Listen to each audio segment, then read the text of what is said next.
की जे आपल्या सगळ्यांना अपेक्षित असणारं काम, अपेक्षित असणारा जनसमुदाय आणि अपेक्षित असणारं संघटन आज आमच्या दादानं उभं केलं. दादासाठी येणार जोरदार टाळ्या मनापासून केलं. आमचे पत्रकार बंधू यांचंही स्वागत करतो. मला तो दिवस आठवतो साहेब, लोकसभेला आमचा पराभव झाला आणि लोकसभेला आमचा पराभव झाल्यावर मी दादाला भेटायला घरी आलो आणि दादा आम्ही दोघांच्याही डोळ्यामध्ये पाणी होतं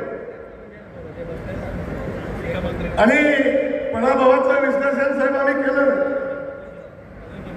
दादाला एवढंच सांगितलं की दादा उद्यापासून बाहेर पडायचंय, उद्यापासून कामाला लागायचंय. राजकारणामध्ये पराभूत माणसाला जास्त दिवस किंमत नसते.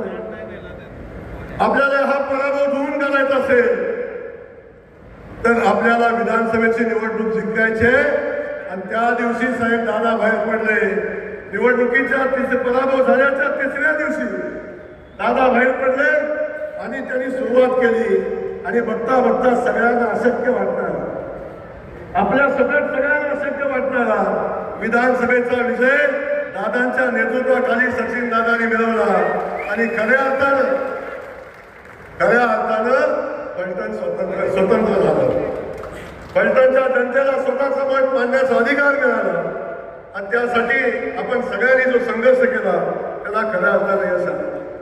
आजचा कार्यक्रम या ठिकाणी होत असताना आपण सगळेजण पाहतो, आपण सगळेच अगदी फलटण असेल, खंडाळा, मान, खटाव, जत, कोटे, मंगळा सगळा भाग दुष्काळी भाग आहे आणि या दुष्काळी भागाच्या दुष्काळ मुक्तीसाठी सातत्यानं आपण सगळेजण लढा देत आलो. खास करून हिंदूराव नाईक निंबाळकर भाऊ यांनी प्रचंड मोठं कष्ट या भागातल्या दुष्काळ मुक्तीसाठी केलं. याच्या आपण सगळेजण साक्षीदार आहे. पण आज साहेब आम्हाला मनापासून आनंद वाटतो. एका बाजूला उर्वरित पूर्णत्वाला गेले, जे गटापूर अंतिम टप्प्यामध्ये टेंबूचे सगळे टप्पे संपले. आपण 6व्या टप्प्याचं नव्यानं काम चालू केलं आणि ते करत असताना निरा देवगड हा प्रकल्प पूर्ण झाला. पण निरा देवगड पूर्ण झालं, सगळी योजना पूर्ण झाली, परंतु साहेब एका बाजूच्या कालव्याचं काम सातत्यानं मागे ठेवलं. सातत्यानं आमचा एक भाग पाण्यापासून वंचित ठेवला आणि दुर्दैव असायचं आहे, पाणी देणारं जलसंपदा खातं या फलटणच्या मातीत असताना सुद्धा या फलटणच्या मातीला पाणी देणाऱ्या कॅनलचं काम सातत्यानं रखडवलं गेलं. या भागाला पाण्यापासून वंचित ठेवण्याचं पाप केलं. पण खऱ्या अर्थानं साहेब आपण मुख्यमंत्री झाला आणि या दुष्काळातल्या जनतेला आणि जाणीवपूर्वक दुष्काळी ठेवलेल्या जनतेला खऱ्या अर्थानं आपल्याकडून साहेब न्याय मिळाला. साहेबांच्यासाठी एकदा जोरदार हात वळवून जोरदार टाळ्या वाजल्या. साहेब हे तुम्ही नसतं तर शक्य नव्हतं.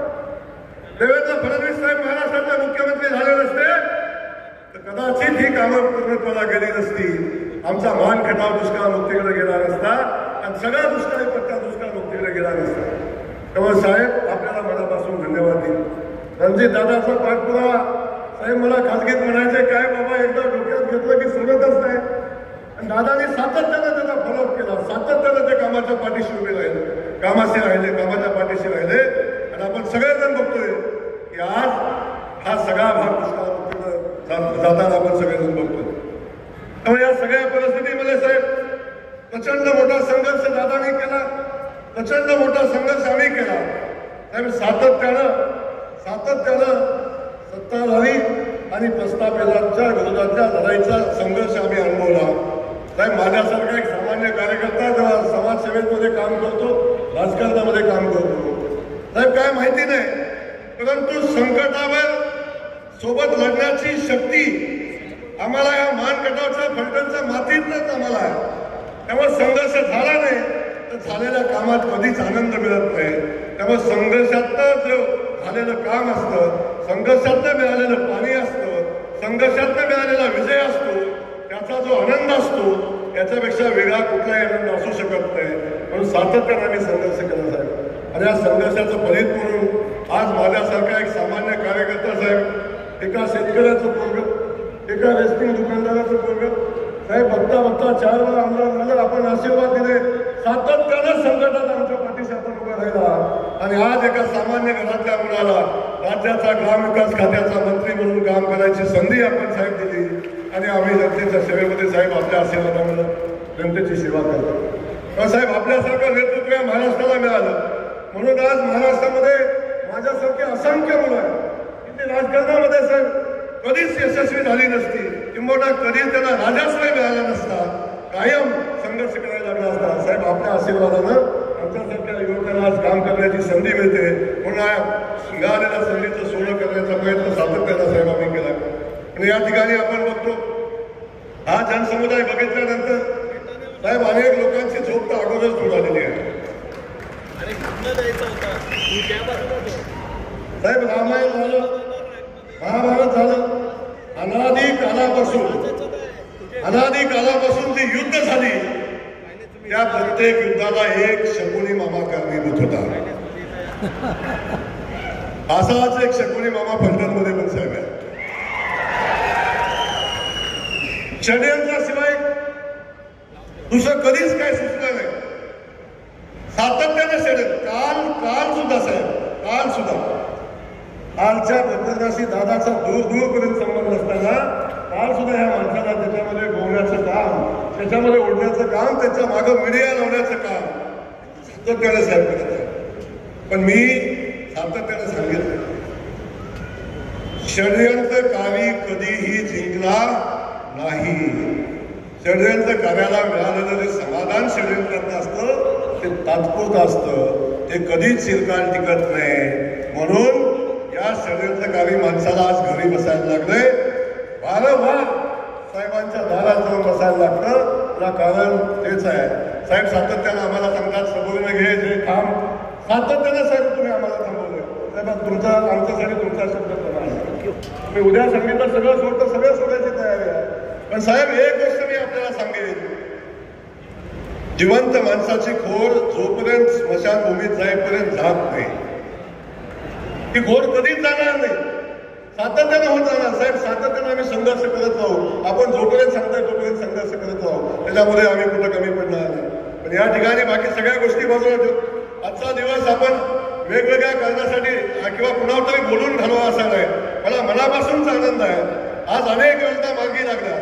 दादा खऱ्या अर्थानं या फलटणचा विकासाचा जो संकल्प आपण केलेला आहे आणि जो संकल्प करून आपण काम करताय, आपल्याला मनापासून धन्यवाद. मला कधी कधी वाटायचं दादा आता कसं होणार, पण दादा माझ्यापेक्षा हुशार निघालाय. कधी न्यायालय सेशन कोर्ट आणलं, कधी जिल्हाधिकारी उपजिल्हाधिकारी कार्यालय आणलं, काही समजलं नाही.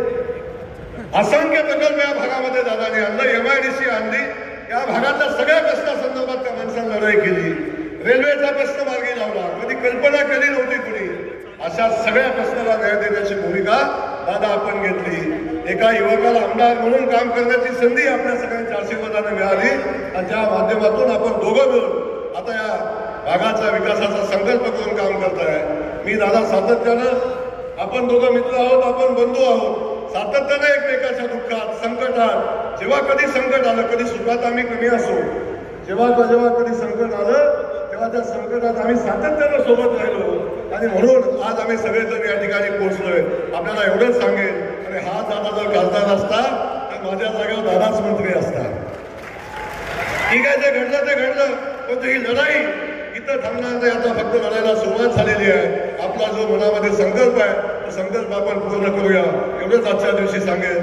साहेब आपण आलात, आपल्याला मनापासून धन्यवाद. आणि आपण ज्या पद्धतीनं या महाराष्ट्राला पुढे घेऊन जात आहे तो महाराष्ट्र दुष्काळमुक्त झाल्याशिवाय राहणार नाही. कारण आम्हाला दुष्काळ पाण्याशिवाय दुसरं काही साहेब कळत नाही. पण आम्हाला खऱ्या अर्थानं एक आधुनिक भगीरथ मिळाल्याचा जो आनंद आहे त्याच्यापेक्षा दुसरा आनंद असू शकत नाही. पुन्हा एकदा आपल्या सगळ्यांना धन्यवाद देतो. एवढ्या प्रचंड मोठ्या संख्येने आपण आला. मी खात्रीने सांगतो आजची सभा ही फलटणच्या इतिहासातली सगळ्यात मोठी सभा आहे. पुन्हा एकदा आपल्याला धन्यवाद देतो, थांबतो. जय हिंद, जय भारत. धन्यवाद. सन्मानित जया भाऊ, एकदा जोरदार टाळी.